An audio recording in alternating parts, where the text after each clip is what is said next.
دوستوں، زمین کی فضا جہاں ختم ہوتی ہے وہاں سے خلا کی پراسرار سرحدیں شروع ہو جاتی ہیں اور یہ ہر سمت میں نامعلوم فاصلے تک موجود ہیں۔ خلائی سفر کا آغاز تقریباً 50 سال قبل روس کے سپوتنک نامی خلائی طیارے کے ذریعے ہوا تھا۔ آغاز علم فلکیات میں خلا کا مشاہدہ رصدگاہوں کے ذریعے ہی ہوتا رہا جو کہ زمین پر بنائی گئی تھیں، لیکن یہاں سے مشاہدے میں بہت سی دقتوں کا سامنا تھا۔ اسی نے انسان کو احساس کرایا کہ بہتر تحقیق کے لیے خلا میں پرواز اشد ضروری ہے۔ پھر 14 اکتوبر 1957 کو روس نے سپوتنک اول کو خلا میں بھیجنے میں کامیابی حاصل کی۔ یہ وہ فیصلہ کن موڑ تھا جہاں سے خلا میں کھوج کے سفر کا آغاز ہوا۔ 1 ماہ بعد ہی لائکا نامی کتیا کے ساتھ سپوتنک دوم کو خلا میں بھیجا گیا۔ لائکا کے صحیح سلامت واپس لوٹنے نے انسان کے خلا میں جانے کے راستوں کو کھول دیا۔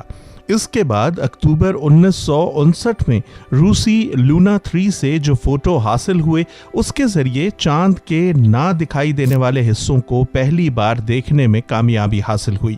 1962 میں امریکی خلائی طیارے میریز دوئم نے وینس کے پاس سے گزرتے ہوئے اس کے درجہ حرارت اور گھومنے کی الٹی سمت کا پتہ لگایا۔ 1965 میں میریز فورتھ نے مارس پر بنے گڑھوں کے بہت سے فوٹوگراف بھیجے۔ 1989 میں نیپچون کی کھوج کے لیے ڈسکوری اور سورج کے بارے میں معلومات حاصل کرنے کے لیے 1990 میں یولیسس کو روانہ کیا گیا تھا، اور اب خلائی تحقیق اس موڑ پر پہنچ چکی ہے جس کے بارے میں انسان نے کبھی سوچا تک نہ تھا۔ ڈیلی بٹس کی ایک اور معلوماتی اور دلچسپ ویڈیو میں آپ سب کو خوش آمدید۔ آگے بڑھنے سے پہلے اس ویڈیو کو لائک کریں، چینل کو سبسکرائب کریں اور کامنٹ سیکشن میں اپنی رائے کا اظہار ضرور کریں۔ اب خلا میں کھوج کا کام اپنے عروج کی جانب چل نکلا تھا۔ اپنی سابقہ کوششوں میں بہت سی تبدیلیوں کے بعد ریموٹ سے کنٹرول ہونے والے مصنوعی سیارے بنا کر انہیں چاند، مریخ اور زہرہ وغیرہ پر بھیجا گیا۔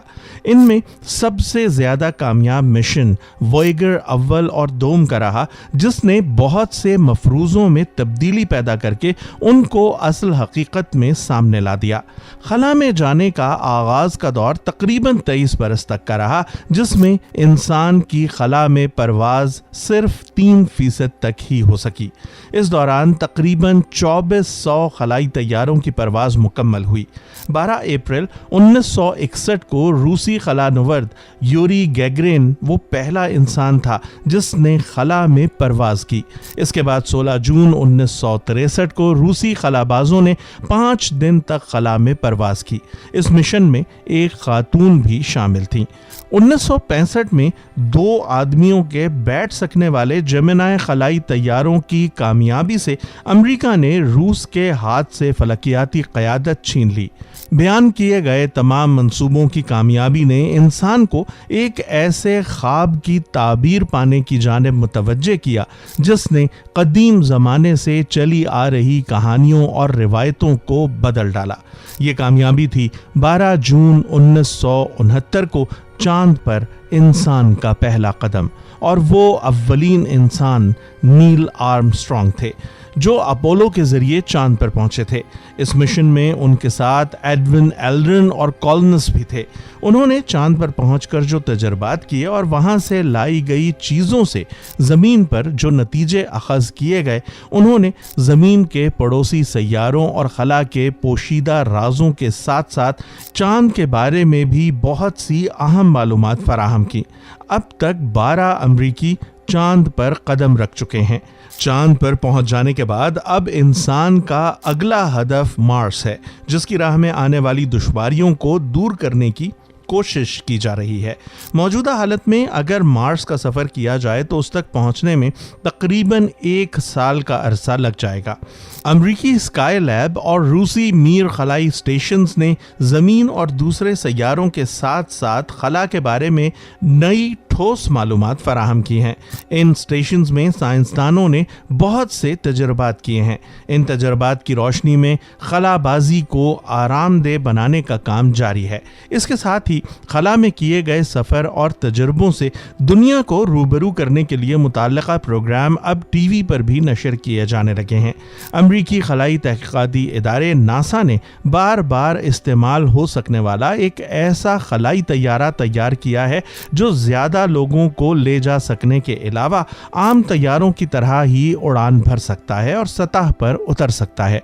वाज़ेह रहे कि अभी तक कोई भी खलाई तैयारा एक मिशन पर ही काम आ सकता था। अब हर मिशन के लिए नए खलाई तैयारों की ज़रूरत नहीं रही है। रूस ने 20 फरवरी 1986 को जिस खलाई तजर्बागाह को खला में भेजा था वो हाल ही में वापस जा चुकी है, जिसने अपने काम को बहुत अच्छी तरह अंजाम दिया। हालांकि ये अब भी काफ़ी काम आ सकता था, लेकिन रूस की मुआशी हालत ख़राब हो जाने के सबब और इसमें बार बार तकनीकी खराबियों का उभरना इस मिशन के खात्मे की वजह बन गया। नाजरीन, 29 जनवरी 1986 को अमेरिका को एक बड़ा झटका उस वक्त लगा जब उनका एक शटल यान चैलेंजर फिजा में ही फट गया। इस हादसे में 6 खलानुवर्द और 1 स्कूल टीचर मौत से हम आगोश हुए। खलाई जहाज चैलेंजर अपनी लॉन्च के सिर्फ 1 मिनट बाद ही तबाह हो गया था और उस पर सवार 7 खलाबाज हलाक हो गए थे। ये एक ऐसा सानेहा था जिसने दुनिया को हिला कर रख दिया था। ये सब कुछ होने में सिर्फ 73 सेकंड लगे थे। दुनिया भर में लाखों लोग 28 जनवरी 1986 को अमरीकी खलाई एजेंसी नासा के उस खलाई जहाज की लॉन्च की नशरियात देख रहे थे और जैसे ही उस पर बराह रास्त कमेंट्री खामोश हुई और आसमान पर धुएं की एक लकीर ही रह गई तो सारी दुनिया को मालूम हो गया कि चैलेंजर के मिशन में कोई बहुत बड़ा मसला हो गया है। शटल पल भर में तबाह हो गई और अमले के 7 अफराद हलाक हो गए। ये परवाज शदीद सर्दी के बायस कई रोज तक मुलतवी की गई थी। बाद में तहकीकात से मालूम हुआ कि एक रॉकेट बूस्टर का सेल खराब डिज़ाइन और शदीद सर्दी की वजह से खराब हो गया था। ये पहली मर्तबा था जब अमरीकी खलाबाज दौरान परवाज हलाक हो गए थे और ये मुल्क के लिए एक बड़ा नुकसान था। अमरीका को इस बात पर फख्र था कि वो ऐसी स्पेस शटल्स मदार में भेज सकता था जिसमें खलाबाज भी सवार हों और 1981 से 1986 तक वो 20 मरतबा कामयाबी के साथ केप कैनारेल से स्पेस ट्रांसपोर्ट सिस्टम को लॉन्च कर चुका था। ये वही मकाम है जहां से चैलेंजर का आखिरी सफर शुरू हुआ। दुनिया भर में लोगों ने बराह रास्त देखा कि किस कदर तबाहकुन वाकया पेश आया। उस वक्त 16 साला ब्रायन बालार्ड लोगों के लिए बनाए गए खुसूसी डेक पर मौजूद थे। वो याद करते हैं कि पहले मैंने सोचा कि उसने सही वक्त पर अपने हिस्से अलहदा किए हैं, फिर मुझे धमाकों की आवाज़ें आने लगीं। किसी को समझ नहीं आ रही थी कि क्या हो रहा है। मैं फिर भी उम्मीद लगाए बैठा था। मेरा ख्याल था कि अब भी शायद कोई मुतबादिल प्लान मौजूद होगा। वो कहते हैं कि मुझे इस बात का एहसास होने में थोड़ा वक्त लगा कि अब वो वापस नहीं आ रहे। ब्रायन बालार्ड उस वक्त अपने स्कूल के अखबार दी क्रिम्सन के लिए शटल के लॉन्च की खबर बनाने गए थे। उन्हें इसलिए भेजा गया था क्योंकि उनके स्कूल की एक टीचर क्रिस्टा मैकॉयलेफ चैलेंजर पर सवार थीं और उन्हें उम्मीद थी कि वो खला में जाने वाली पहली टीचर बन जाएंगी। क्रिस्टा मैकॉयलेफ न्यू हैम्पशायर के कॉन्कॉर्ड हाई स्कूल में पढ़ाती थीं। उन्हें नासा के टीचर इन स्पेस प्रोग्राम के तहत मुंतखब किया गया था। इस प्रोग्राम को सदर रेगन ने 1986 में मुतारिफ करवाया था और इसका मकसद खलाबाजी और साइंस की तालीम में लोगों की दिलचस्पी में इजाफा था। 1986 में रियासत कनेक्टिकट के एक हाई स्कूल में पढ़ाने वाले डीन बार्स्टो इस प्रोग्राम के बारे में बताते हैं कि हम अपने तलबा को खलाबाजी और साइंस की तालीम देने के बारे में बहुत खुश थे। हम ये सोचते थे थे कि ना जाने कौन सा टीचर अगली बार जाएगा।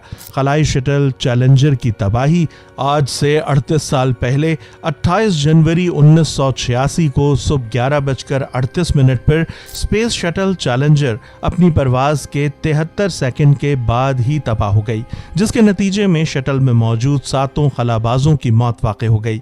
ये तबाही दाएं सॉलिड रॉकेट बूस्टर में ओ रिंग की खराबी के नतीजे में हुई, जिसके नतीजे में बैरूनी ईंधन के टैंक की तबाही हुई।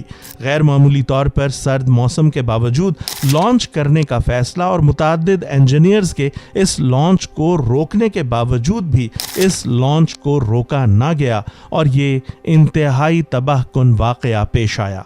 खलाबाजों की याद में चांद के दूसरे रुख पर मौजूद अपोलो बेसिन के मशरकी किनारे पर 7 गड्ढों को उनके नाम कर दिया गया। ये गड्ढे अपोलो 17 मिशन के दौरान देखे गए थे। ये गड्ढे चांद के फार साइड की तरफ वाक़ हैं। चैलेंजर हादसे ने नासा के हिफाजती प्रोटोकॉल्स में अहम तब्दीलियां की और खलाई तहकीक की कोशिशों में खतरे की मुकम्मल तशख़ीस की अहमियत को तक़वियत दी। लेकिन इस हादसे के बावजूद रूस से अमेरिका की खलाई जंग बंद नहीं हुई। उसने एक के बाद एक कई खलाई मिशन शुरू किए और कामयाबी हासिल की। 1989 में नेपच्यून की खोज के लिए डिस्कवरी और सूरज के बारे में मालूमात हासिल करने के लिए 1990 में यूलिसिस को रवाना किया गया था और अब खलाई तहकीक उस मोड़ पर पहुंच चुकी है जिसके बारे में इंसान ने कभी सोचा तक न था। दोस्तों, बड़े कारनामों में बड़े रिस्क हमेशा मौजूद रहते हैं। अगर कल किसी मिशन के लिए आपका नाम आ जाएगा तो क्या आप जाना पसंद करेंगे? आज के मौजू पर हमें आपकी राय का इंतजार रहेगा। हमें उम्मीद है कि आपको हमारी वीडियो पसंद आई होगी। वीडियो को लाइक करना मत भूलें। हमारा चैनल सब्सक्राइब करके बेल आइकन जरूर प्रेस कर दें ताकि आप मुस्तकबिल में भी ऐसे दिलचस्प और हैरानकुन वीडियोस से महजूज होते रहें।